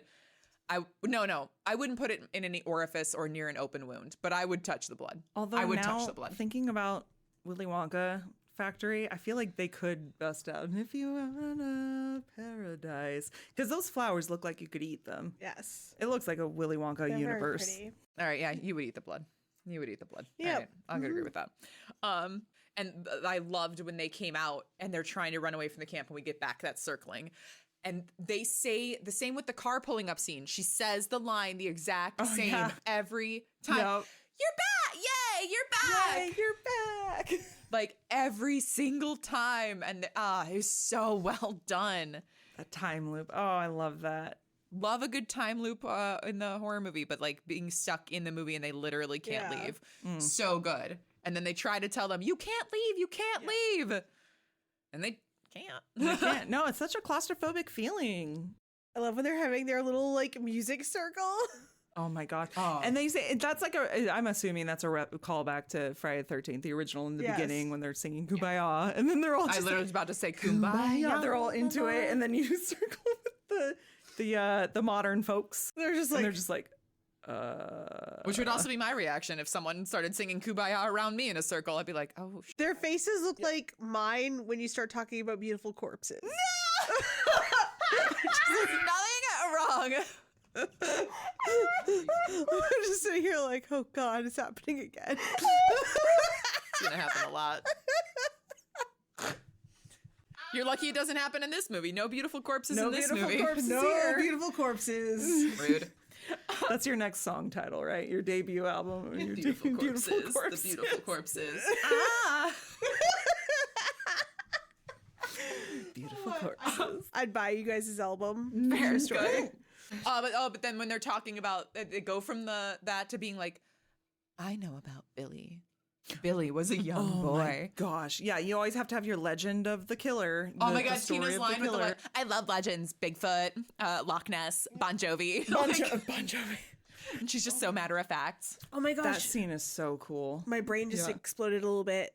The circle camera there and the circle camera in A Violent Nature when the, I thought about that, but I didn't bring it up because I didn't think it was anything relevant. But the fact that you just said that, I love that you made that. Because it's the same thing when they're telling the story. Yep. They do the circle. Yeah. So, but I will say this movie's switching from the circle to black and white. So good. So good because they have like the icicle thingies coming down. They're like, "What is happening?" They're like, "Okay, guys, this nope." isn't good. This isn't good." And it's like, "Nope." Flashback. And fuck those kids. And then you got the letters. The letters were great. The Add- car add pulling the up. letters here. yes, I because love when they all step over the letters. Oh my god. that is one of the most creative choices I've seen in a movie. And I know that's a bold statement, but it's really creative. And I Yeah. thought that was so cool. Yeah. That it's part Yeah. of it. Because everything is part of it. The flashback Yeah. says summer 1957, but they end up in 58. blocks that they walk over. Bloop, bloop. Yeah, they like step over the letters. It's so good. Oh, I love it. And poor Billy, which was just a lonely kid at a camp. Yes, they're all tormenting him, and then he runs into the outhouse, and then they throw a firecracker, and that's how he got his mangled face. So Very, it's very burning. You got the little bit of the burning in there. Propsy situation. But I like that it was just because he was a lonely nerd and they Yes. didn't put anything extra on him that Well, wasn't necessary. All of these movies have this like interesting thing that happens where they have these like little kids or scrawny kids, and then like once they're like vengeful like slashers, they have this like steroid glow up. Vengeance gives you wings. Vengeance gives you roid rage. But and then when he's going to kill them the first time, he's a skinny little guy. Yes. Yep. It's just when he becomes immortal, he Yeah. becomes huge. Basically, yeah, he makes that mask to cover his burned face, and then he goes to the camp and he just kind of like slashes them all up when he's still a kid, right? Yeah. Yeah. Yeah. 8 for each month that he spent in the burn unit. And I love the mask is very like totem pole-y. It just looks like a Which totem. because they have the totem poles. Right. Well, because he carved it himself. Yeah. But there's also this thing they did where the first version of the mask they said looked too much like what's the actor's name that was in Schitt's Creek? Catherine O'Hara? The guy. Eugene Levy? Yeah, they said the first version of the mask looked too Eugene Levy, and so they redid the mask. But I guess you can still see the Eugene Levy mask in the shot when he's behind Gertie. Oh, okay. Oh, when he's in the window? Yes. I want to play that after this now because I want to see Eugene Levy mask. I want to see them both. Mike, yes. like But they Captain Kirk. redid it because that's the first funny. version, but that was the only shot that Can you stayed. imagine a world where they're like, this mask was Eugene Levy and then he turned into Michael Myers? Like, it was that like level. It was Eugene Levy. We painted him white, and we were like, Exactly. Can you imagine a world where that was an actual mask? It wasn't on purpose though. They just were like, oh, we made it with the eyebrows too accentuated. So funny. gave him the Gallaghers, and Yeah. they were like, we got to pull back. But yeah, he's they give him the backstory, And that's all he gets, which is fine because this movie isn't about the killer. It's about, but I did love that still felt like like you brought up in a violent nature. And it was the opposite. It was the same, but instead of it being, it was the same, but exact opposite. Right. Billy was one-dimensional and flat. And Johnny actually had like a character. And the actual characters were one-dimensional and flat. I love that. Oh, I love it. So this is a good movie. You can watch them both. This would be a good double feature. Yeah. I think absolutely. Definitely. If Put that in the thing. If you want one for violence and one for feelings. Yeah. Oh my gosh, yes. I'll make you cry and then we'll make you feel nothing. Yeah. Oh my gosh. That is accurate. Oh god. But yeah, and then they decide that they're like, okay, well we have to tell them what's going on. Yeah. Because they were like, all right, well Billy's here, we're gonna leave, and then die miserably because he can't leave. Yep. I also like that Duncan came back for a second and then you killed Duncan. Yeah, I love that they tell them and they freak out. And you see, that's the part where what's her face? They get in the car, right? Yeah. Paula and Kurt. Paul and Kurt get in the car and then they go, and he's screaming like a girl. Yeah. All of the every line from the blooper reel and the whole thing, a whole car scene. It's so good. They're It's perfect. So good. I would love to act with Adam Devine. I feel like that would just be the best day. Oh my god. It's funny though, that explosion is real. That's practical. Good. It was well done. And the opening scene is all CG. But his dead body is CG, but it's very comical. Oh my with the god, way it's that so good. Yeah, he's with the Paula, the final girl, and they're driving away, and something happens. I forget what happens, but she gets distracted, and then hits the totem pole. She hits the totem pole, so it's like, the final girl died. She kills Duncan. Yeah, Duncan. Yeah, and then she explodes. It's okay. Paula's alive. The final girl's alive. Oh, because we didn't talk about the fact that one of the last things Duncan says is like, yo, Paula's the final girl. If we stick with her, we'll make it out alive. So all they know about this, because they're you, who is like, this is how we do this. These are the facts, dies. And they're like, well, fuck. Yeah. And we need another virgin. This whole time, Max is talking to Nancy and trying to keep her from sleeping with Kurt and establishing this, and she's like, why do you care? She's like, because you're my first friend here. Yeah, she's trying to get her to not get killed. Keep your shorts on. Yes, mom. You sound like my mom. Yeah, so do you. Oh gosh. So yeah, they try to establish, now that she's gone, they're like, okay, we need a virgin, right? And they're like, Max, you're the only virgin here. She's like, no, I'm not. Yeah, and everyone else is like, wait. And she's like, what about you, Gertie? She's like, nah. Not that guy. Remember, he winked at me. And I like that. All right, super freak. Yep. He's into it. Oh, they're he so likes cute, her so though. much. I know, they're They are adorable. so cute. They are so cute together. Oh. I wish I shipped them. I want even them if to they come die. back in the sequel, because there's got to be there. There's got to be Camp Bloodbath 2. Oh, Let's do it. We'll talk about it. I have limited knowledge, but I will share by the time we get to the end of this. Yes. So then they go and I loved another Tina. I'm obsessed with Tina, but she's like, you can't be. He comes because you take you do a striptease and you take your child. Why does he hate my boobs? Because they're not big. Oh yeah, she's so sad. She's like, because they're not big. Her fucking delivery on that is perfect. Why does he hate my boobs? And she's so cute with her little life jacket. Yeah, she has her like oven mitts and the life jacket, and she's like tied. She's like, they're not big. Fucking She's damn it! so I cute. love her. And then we get our montage. Montage. Camp doing stuff, getting the arrows and sawing the sawing. Getting your traps, your booby traps. Oh, wait, was this before or after it was Operation Booby Trap? No, that's when what Oh, triggers yeah, the so- montage. Yeah, Pretty Viking Chris boy. brings. Oh, Chris. I love him. He does have a name, God, Chris. he makes me so thirsty. I just say that because I wanted that reaction. He created Operation Booby Trap. What if he came up to me and he's like, hey, Emma, I have an Operation Booby Trap for you. He's a married man. I know this because I stalk him. You know? He also puts out some really terrible country albums that that do significantly turn me off. Back to the story. Sorry. Yeah, I didn't need to know that. So It's not good. It's not good, Kay. It's not good. all right. Nope. I'm gonna listen to it after this. No. Please don't. So then they decide they're like, we're gonna set a trap for Billy and we're gonna solve this and we're all gonna make it because now we have a new final girl and everything's gonna be fine. Yeah.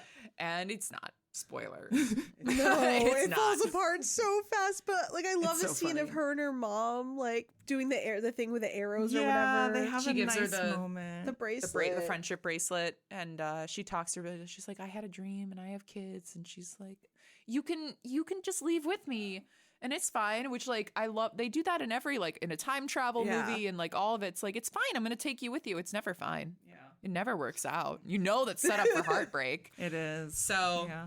but then they're like, okay, we're gonna do the trap, and Tina's like, fucking got this, okay? Like, Okay. Oh wait, we missed where she was just kind of bored and she saw the Adderall pill Right. bottle, and she's like, "What's this? Tic Tacs?" Pop them like Tic Tacs. we have a problem. How many did you take? 3. No, 10. No, 30. No, 30. 30. Which, oh my god, And I can't apparently even she, imagine. like the actress, downed a bunch of energy drinks before that scene, so she Fair. could like get into that. I mean, Can that's see it. when I was like, that's not what Adderall is like. Shitty Vicky, and No. but Tina, I was like, oh no, yeah. But then she's gonna do the striptease, and her commitment to the dancing is so perfect. And of course, it's to Cherry Pie by Warrant. Yes. Naturally. Ripped. She's my cherry pie. Oh my Like, god. And she's going for it. She puts everything. everything. And yeah, and she should have shown boobs in a real like world in a rated R movie. She would have shown boobs, but that final straw, because he's not coming yet. You see the mist. She's looking around like all nervous. And No, then she's he's there. She's staring at him, and she looks over and she's scared, but then she's gonna do it anyway because Tina's brave Yep. and strong. And then because she lets out the Xena yell. Yep. I yep. love. And then all of a sudden, then you see him like walking forward. And he's Yeah. right there. And she's like, never mind, fuck this, I'm out. Oh my god! And then she trips over the. Bear trap to the Like, you head. think it's all gonna work, but immediately she just falls and she's dead. And they're like, Tina's dead. But then Bear the trap to the face. and the panning though, because okay, that's instant. Tina, no, runs, bear trap, Yep. moves, smooth as fucking butter. Well, but the thing is, I mean, yes. I think there's I always forget what it's called. I know it's on a Technocrane, but it's like a pre-programmed thing where the camera has all these moves. So it's like they rehearsed it to do that. So it's Okay, set, so yeah. it goes hit. Yeah, it's Okay. it's a pre-programmed motion thing. Yeah. I can never remember what it's called. I watched a few videos when it first became a new thing you could buy. It's really cool. And Okay. it's like they use it a lot so they can do the same shots for VFX. So That's they can cool. like Oh, well, and you see it in a lot of fight scenes. yeah, it's incredible. It looks so good. It looks so good. And that's when Gertie and why do I always want to call him Noah? Is that his real name? Or is that Blake? Blake. I'm Yeah. sorry. That's when they kiss. They have that moment because doesn't like Blake kind of knows. No, it's kind of? after. It's after. They don't. So Oh. they cut the wire, and then that lets the log down. Oh, that's and he right. Goes The Home on Alone, the Home Alone hooks, trap. which another horror movie reference we see multiple times. Also in the Friday the 13th remake, the 2009 one. So that's like another reference into the 2009 Friday the 13th of like putting the dead body on the thing, except for this time it's the killer. It's the killer. It's from Silent Night, Deadly Night. Well, that's those of were course is the first okay. person who does Yeah, it. That's the yeah. It's a slasher. It's a slasher trope. Put the body on the reindeer hooks. Well, not the reindeer, but on the deer antlers. The hooks of some sort. So, and also Halloween. But just yeah. putting that body up there. Well, but he does it with a stab, but still.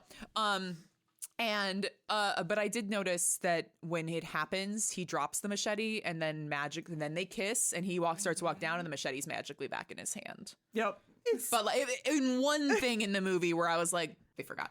But one flaw in an otherwise stellar fucking movie. And also how he gets down from the hooks where he's just like, Oh yeah. He's like, well, that was fun. I'm out. Can't hold me for long. Oh, I was so sad. Blake and- goes down. Yeah, but they didn't do a double tap, and Blake No. should have Should've not done- been. Also, he was like the farthest person away to pick that up, so he had no reason to go I know grab that that. makes it funnier. He's like, well, I'm gonna go all the way from here, all the way down there. Because I'm the final girl. Like Max is supposed to pick up the weapon and Max was way closer. So why didn't Max go get the weapon? Yeah. But because we needed to go use Blake for some fodder. Yeah, Oh, I they like need to up their body count. Yep. So he's gone and now we're down to one final camp counselor of the OG crew. Yes. Yes. And they go up and, okay. We're shooting the marshmallows, adorable. Flaming marshmallow arrows, adorable. And obviously it barely slows them down. Well, are they marshmallows or are they the tampons? Oh, they were. I thought they were marshmallows, but they are tampons. You're right. I thought they were. Because in the montage they have the tampons, and I didn't even place that was happening. But Yeah, I think that they I thought they were were marshmallows, dipping too. the tampons into like because of something flammable. yeah. Oh, I guess that makes way more sense That makes than way marshmallows. more sense. The marshmallows are so cute. No, But I thought it was marshmallows. the tampons are in the montage, and then that just they were tampons. They're not tampon shaped. And I remember the tampon from the blooper and being like, why the fuck No, is she they holding show they show the tampons. tampons. Yeah, it makes sense. Okay. The world makes sense now. Yeah. I believe it, but I also would have believed the other way. If they were marshmallows, that would have been adorable. Also, like, molten sugar sticks to you, so like I would have just used marshmallows. But okay, tampons are fine. Like I'm confused, but I'm fine with it. They were like absorbing whatever kerosene, the kerosene or something. Yeah, They both gas. work. I'm still confused. Let's just have it open to interpretation. Yeah. Like Inception. Yup. Let's just Inception. It's the top. It's final the spinning. girl. The marshmallows are the spinning top. Okay. Yes, it's whatever you think Whatever I think it happened. is. But anyway, so then of course the trap fails. Yeah. And they're trapped under the bookcase and they can't. Oh, that made me cry. Does that It make you was. okay? But I love that like they had repaired their like it was like Vicky and Gertie. Oh, there's that scene And they that like the girls had hugged it out, and that was really sweet. That was a sweet scene because basically, like Vicky, like she said, we were all so close. Your mom passed away, and then you got really distant, which is a real thing that can happen. And so they all repair their friendship, kind of thing. And Vicky kind of knows she's gonna die. She thinks, I'm the saying bitchy this one, I'm now gonna because die. she's like, I'm the last one. Like I'm gonna die. So they run up. It's her and Gertie, and then the bookcase falls over them. And he stabs Gertie, and that made me cry because they're both under it. And they're like, just go. And they hold their hands because they know that they're going to die. And that made me cry because it was such a sweet moment. Yeah, I think it was a good. They did that really well. But then the next scene they did even better. That is the was best so scene. good. I hope you can insert this because this is the best scene Oh, in the the slow-mo. whole fucking movie. And the soundtrack. The soundtrack is perfect. It's Oh my gosh. the machete's on fire. I love when they fall out there. What's happening? Slow motion. And then he jumps out, fired, and that soundtrack. So that good. soundtrack made So the scene. good. Oh, that stunt guy had a great fucking day too. stunt- That's a cool stunt to do. I'm just like, how many times did they light this bastard on fire? yeah, a lot. you gotta. That's another horror movie. You gotta light him on fire. He's not gonna go down. You don't light him on fire. That's a scene that I wish I saw in the theater. Like I would go to the theater literally just to see that scene. It's for so good. 30 seconds and then I'd walk out. Oh, it's so good. His landing. I mean, I was like, he's gonna do a just like- superhero landing, but it's a villain. No, it's a villain. He doesn't go landing. down on a knee. Superheroes go down on a knee. He gets the No, full, he's the full. Yep. both feet down. Well, I think the stunt guy who plays Billy plays like Captain America's stunt double or something. Really? He's a big stunt guy. Oh, Yeah. I Good on believe you. it. That's Superhero awesome. stunt guy. Anyway. But yeah, that is so well done. Love the slow motion. Love him on fire. Like that's such a good visual. Oh, him on it's so fire. good. They're far away shots that are beautiful. They're They're really so good. good. They're Yeah. so good. I love all the sky replacements. Like, oh, that looks so Oh, badass. the pink and the Yeah. I mean, we're not even there yet, but that's No, gorgeous. but that- but the way that they have the framing is the woods. Oh, sorry, the framing is the woods and the cabin, and he's jumping out and falling, and they're there. So like. Yeah. You look at this, and that's a fucking poster I want It on is. my wall. That's Oh beautiful. my gosh, do they make a poster of that? Because if not, They should. then- They should. And we gotta do the story, Oh yeah, To get away. Yeah. which is clever. That works, and I'm glad they called that back. And then I'm also really glad that Billy got revenge on those shitty kids. Oh yeah, in the flashbacks, they go back in the flashback. Yeah. Like, where's Billy? yeah. Fuck them kids. Fuck them. But then technically, none of this would have ever happened by Back to the Future rules. Right? If they lived by Back to the Future rules. And Back to the Future was a big inspiration for this movie. I can see That makes it. sense. That makes It's sense. funny. It's a big inspiration for this movie. It's a big inspiration for Happy Death Day. Happy Death Day 2? Wow. Yeah. Happy Death Yeah, but Day that's 2. day and 2. Oh, I didn't mean part 2, well, but yeah, I part see part 2 even, too. Part 2 Yeah. even more than part 1 because Yeah, in part right. 2 they have the Back to the Future. Anyway, The off actual time topic. travel. Back to the So part many 2 time is travel. science. Is more Yes. sciencey based. Yeah. But they like getting like involving that. I was like, that's really clever. I love that they did that. I also just love that the car hit the I know. The letters. the letter. Like, so well done. And then that also tells them like, I know where he's gonna be because they like now they have this extra information. And she does know the movie really well. She's watched it a bunch of times. So even though we don't have the cinephile, you still have the person who like 100% has seen this movie. Yeah. Yeah. And they when they finally go back, and of course he's got to take his prisoner. Yeah. And I do love that they did the really like the super fast pans when she goes to find her, Oh, yeah. find Nancy, and it's like dead body, dead body, dead body. And Well, then just Nancy. like you know in an 80s slasher when they Yep. do the reveal at the end of all the bodies together. Yeah, like I think of stage fright when I Yeah. think of that. Yeah. I think of Halloween. Yep. Yeah, yeah. But it's funny, yeah. Chris gets injured. He's like, she's gone, and she's like, fuck no, she's not. I'm gonna get my mom. She's still alive. Yeah. But I mean, they bring up, Vicky does bring up, like, if she keeps on, it's not her mom. Like, if she keeps on the shit, she's gonna get killed, which I was Yeah. like, it's Yeah. actually one of the realest things Vicky says, where I was like, Yes. no, but that's true. No, it's true. It's not her mom. So Oh, I did want to, I do like when Nancy's like, oh my God, that's me. That's what I sound like. And I was like, oh, girl, Oh, yeah. same. all the time. Yeah, but Anyway. you guys are actual actors, and I'm not. doesn't- And so ugh. hearing and seeing myself, I'm like, this is like proud an of you. internal crisis every time. No, it's It's not an it takes a internal lot of crisis you get courage. over. It takes a lot of courage to be in Yeah. front of the camera. You're for like, anybody. wait, what? Hate it. Yeah, not my fave. Let her die. It's fine. I thought that was a good, like, oh God, that's what I sound like. I was like, yes, because Yep. that's very real. Yep. But yeah, so they're struggling, they're fighting, and then he brings up the knife, and you think like Chris is gonna save just in the nick of time, but he ends up stabbing her. He stabs Max, and it's like, oh shit, So she's not the final. she's not the final girl. So, well, no, because oh my gosh, At I that can't even point, think about it. yes. I'm gonna cry if I think about Oh, that. I know it's So the that's roughest when part. I'm already crying. that's when Nancy's like, look, you can't be the final girl because you're not I'm the final crying. girl. I got this. I'm a Thank you. robot. You can't be the final girl because you're not the final girl. I'm still here.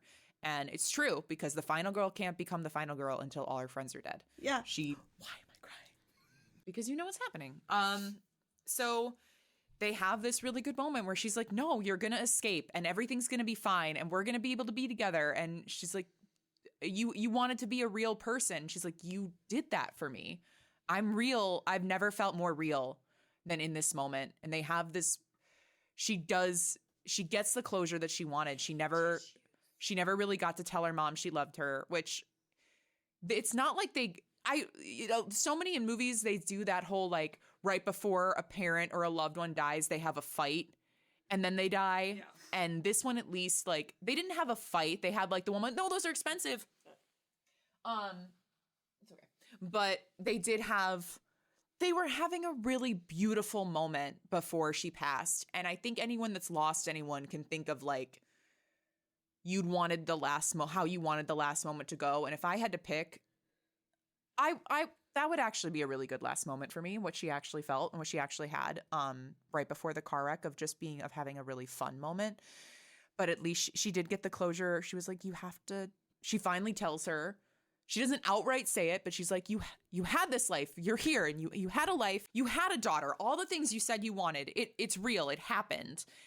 And she like puts it together. Like you can tell Malin. She says that she you're said my you had a mom. daughter. She doesn't say you're my mom. But in the, like She her does. acting No, she in that doesn't. scene, I thought like she did. I thought she said you're my mom. No, she said you doesn't. had a She daughter. said you had a daughter. And because And she which said, is better that yeah. way. It's better that way. And she said, I want to tell her I love her. And she's like, she knows. Like that kind of. Oh, she says, my I love you. I never got to say that. And she's like, wherever she is, she knows. She starts to walk away because she's gonna sacrifice herself and she's gonna do it. And she says, but you know, the one thing, I am a movie star. And it's she goes out, and the only way to summon Billy, you gotta show the titties. but the dance Oh my god. is reminiscent of the car scene, but bigger, because she's doing the whole. She's just having fun with it. She's doing a lot of these. She knows. And he turns around, and she turns around, and he's there, and she's still gonna say her goodbye, and she's gonna live in the moment. And as soon as Max turns away, because she can't see it, she turns back around, and God, you think we're watching fucking Sophie's Choice right now? Like, with this crying. okay.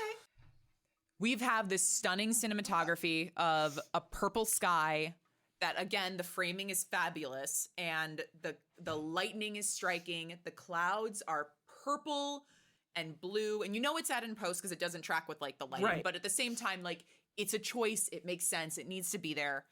They have this gorgeous, gorgeous coloring of It's so pretty. purple with the yellow shirt with the and her she's Yeah, dancing she's- in the blonde. oh my Every gosh, yep. like we said, every choice in this movie is spectacular and well thought out. The care they put into this movie, you know it's a labor of love. You know it's it's something that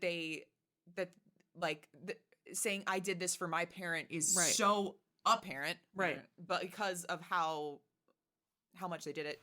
It is absolutely stunning. And then, of course, it's very, very slasher of through the back. Yep. But they don't close up on it. No. They don't make it scary. They still keep you with this really beautiful image and Right. her just And arching. just like, oh my god, and then the sky erupts into swirling, and a final girl is and then born. Max opens Like, her it's- eyes and she's like, bitch. And Got she this, just- like fucking Highlander. She's just she's like doing flips, and then she goes to Chris, and she's like, "You you fucked with the wrong virgin." and all of a sudden she has, like Paula had in the trailer, like all of a sudden she's a mixed martial artist with 20 years of weapons training, and she can wield a machete with the best of them. Yep. And she gets to fight Billy with like the ninja movie level, like Oh yeah. and it's an epic fight scene because you have to have that epic fight scene in the final girl battle, and of course she's gonna win. Yeah, there's that moment where the machete drops, they're going for it, and she grabs it, swipe, cuts his head off. Oh, It's pretty badass. It's really badass. She's a great final girl. Yeah, I love her. because she's so little too in comparison to him. Yeah. Just I got this. But like, that's how you know it's like, okay, I cut your head off. I mean, in 80s slasher terms, it doesn't always mean you're dead. Right. But she cut the head off, so she's like, did it. And I like that Chris survived. I like that they got to get out of there together. They had their final, their kiss. But how did they go? Oh yeah, the credits were rolling. Like, oh my god, then the sun is like rising, the credits rolling. That's beautiful. Oh my god! And then they go behind the tree too. Like I was like, oh damn, that's really stunning. And they're like, what's happening now? Because the credits ended, and it's like rated R. Oh no! Well, they're kissing. film strip? They're kissing, and then all of a sudden the blue light Like the goes, film and they're strip. like, yeah, like what's happening? What's happening? I love that. And then, wow, oh god, hold on, blah blah blah blah. Wake up, Don't let go. hospital. Yep. Yeah. And then I also thought that was super cute and very. Now we've moved in from Friday the 13th to Halloween. Halloween Yeah. 2. Halloween Because 2, all the yeah. hospital. Halloween So too. they Yep. the hospital opening up right immediately after, which is same for Halloween 2. I love how Chris is just passed out. He's done, but like he doesn't she even would- wake up. Yeah. He just gets no more lines. Sorry, Yeah. Chris. He's just done. He's And it's like then like she hears the noise and she like opens the curtain and it's all of her friends. Eating tapioca pudding. Oh my god, I buy tapioca pudding all the time. I love it. Because you're a so much. grandma. I am a grandma, and I'm not afraid. Tapioca's so good, guys. Oh, okay? ew. I am Duncan. You are Duncan. That's weird. Oh my god. And then they're finally, they're in the hospital. I love that he pulls up. He's like, "No, it was real. Machete, machete wound," and she has the bracelet. Mm-hmm. She still has the bracelet. And then they're like, "We're home." How did they not notice before then that they were definitely not home? But you know what? Movie rules. It's fine. And they go in the hallway, and it's because like they hear the ch-ch-ch. well, first they just go into the hallway because they hear the doctor talking about like he makes some horrible sexist or horrible comment yeah, like about Halloween her melons 2. or something. Right. What does he say? Shit. Oh, it's an I don't awful remember. line. But then they're like, what? Look, But it's like straight into Halloween And too, he's where a it's like gizmo. they're like, It's like, yeah. they're the nurse and the getting doctor. frisky. Yeah. And I mean, there's no hot tub involved, but whatever. You see, But like then the Rubik's Cube. Rubik's Rubik's Cube gremlin. Gremlin. Yeah, it's like, uh-oh. And Duncan is hyped. He's like, oh, this one's even better than the original. Yeah. I love the sequel. And then Billy jumps through the window. Yeah. And she's still in final go mode. Yeah, with the IV pole. Yeah. Yeah. And then that's it. And then we start to get With we get the bloopers. bloopers, which are great. I'm really glad they included the bloopers too. Those were adorable. I love when movies do that and you see the cast having fun. And you just see like it was actually a fun time. Yeah. Yeah. And you see Adam Devine with in the hospital as well in the bloopers. Oh, yeah. And apparently that was another ending that they had shot, because this did go through test audiences, so they did reshoot the ending once. The original ending was just Chris and Max in the hospital, not all the friends, but they said that was too sad, so they brought all the friends back on the reshoot. But they had also were going to do this thing where they're like, oh, well, he was Kurt's character was so beloved that they brought him back for the sequel, even though he died in the first one. And that's why they had Which is true. They've done that. Yeah, that's why they had the shots of him in the hospital. Hitting on a nurse. Yeah. I would love to Every see- bone in my body's broken except one. Oh, yeah. I'm just kidding. It's my arm arm. right here. I need some help. No, I would love to see a sequel of this with the same exact cast, just different roles. I mean, Like, yeah. they said at like the Toronto Film Festival when this was in its original circulation for the film fest circuit, that they had ideas. They had written something. They're like, but this movie's got to make money, and I don't know if it ever did. But I know that they did write something. There is a script in existence, and I think the cast was all on board. So Yeah. who knows? Maybe someday. Man, Maybe they can do it 10 years later. Yeah. 2025. They start really right now. Right? Yes, we can- everybody watch this movie now and let's make Yeah. it happen. I can. Let's make a sequel happen, and they can do 10 years later. She comes back and she's called to fight the final Yeah. boss because she has a 10-year-old daughter. Oh, the daughter. Yeah, of course, gotta get Well, the daughter. Unless but it goes like Halloween 5. They said if they did a sequel, they were going to reveal who her father was. Oh. So. Okay. Yeah. We get to meet Ooh, Max's what if dad. The father was on set. What if the father was Billy, the actor who played Billy? Wait, so you're saying it goes like A New Nightmare, or it goes like, I don't know. They never went into detail. They just said that if there was in the sequel, it would explore who her dad was. Okay, well, Well, until that moment happens, we will be waiting. Yes. patiently. But you know what, guys? Todd, I can never say his last name. Todd Strauss Schulson, the director. He went on to make a movie called Isn't It Romantic with Rebel Wilson and Adam Devine.